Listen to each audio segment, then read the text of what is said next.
பார்த்தீங்கன்னா ஒரு முக்கியமான விஷயம். அது வந்து தமிழ்நாடு போக்குவரத்து அப்படின்னு சொல்லியிருந்ததை அரசு போக்குவரத்து கழகம். இப்போ அரசு போக்குவரத்து கழகம் அப்படின்னா எந்த அரசு? தமிழ்நாடு அரசா, புதுச்சேரி அரசா, தெலுங்கானா அரசா, அல்லது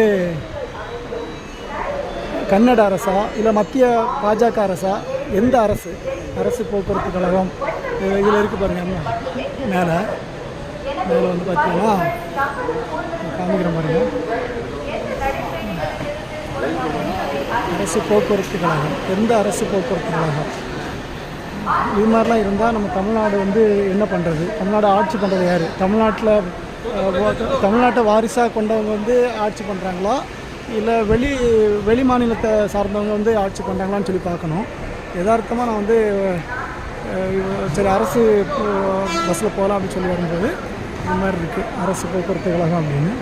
இப்போ அரசு போக்குவரத்து கழகம்னா எந்த அரசு போக்குவரத்து கழகம்? புதுச்சேரியா, தெலுங்கானாவா? இது மாதிரி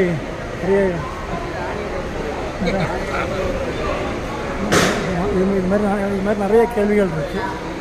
அரசு போக்குவரத்து கழகம் அப்போது இது மாதிரி இருந்ததுன்னா நம்ம தமிழ்நாடு வந்து எங்கே போகுது? இன்னொரு 5 வருஷம் வந்து இவங்களே ஆட்சியில் இருந்தாங்கன்னா, இப்போ இருக்கிறவங்களே ஆட்சியில் இருந்தாங்கனாக்கா தமிழ்நாடு வந்து ஓலக்ஸில் போட்டு விற்றுருவாங்க. எல்லோரும் கவனமாக இருந்துடுங்க.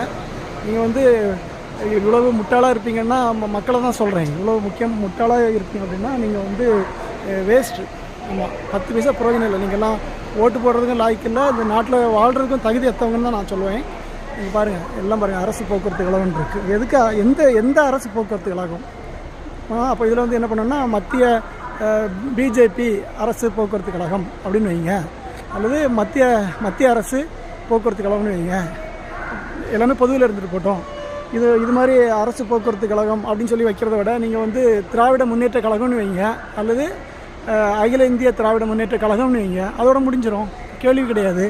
ஒவ்வொரு முறை யாரெல்லாம் ஆட்சி பண்ணுறாங்களோ அவங்க வந்து அந்தந்த துறைகளை சார்ந்து அவங்களே இது மாதிரி யார் ஆட்சியில் இருக்காங்களோ அவங்க வந்து அவங்களுடைய பேரை போட்டு வச்சுக்கிட்டோம். 5 வருஷம் ஒவ்வொருத்தருக்கு ஒவ்வொரு கட்சிக்காரங்களும் குத்தகை விட்டுலாம். இதெல்லாம் நல்லதில்லை, சரி கிடையாது. பார்த்து கவனமாக இருந்துக்கோங்க. மக்கள் வந்து என்றைக்கும் முட்டாள் கிடையாது. ஞாபகம் இருக்கட்டும். நன்றி.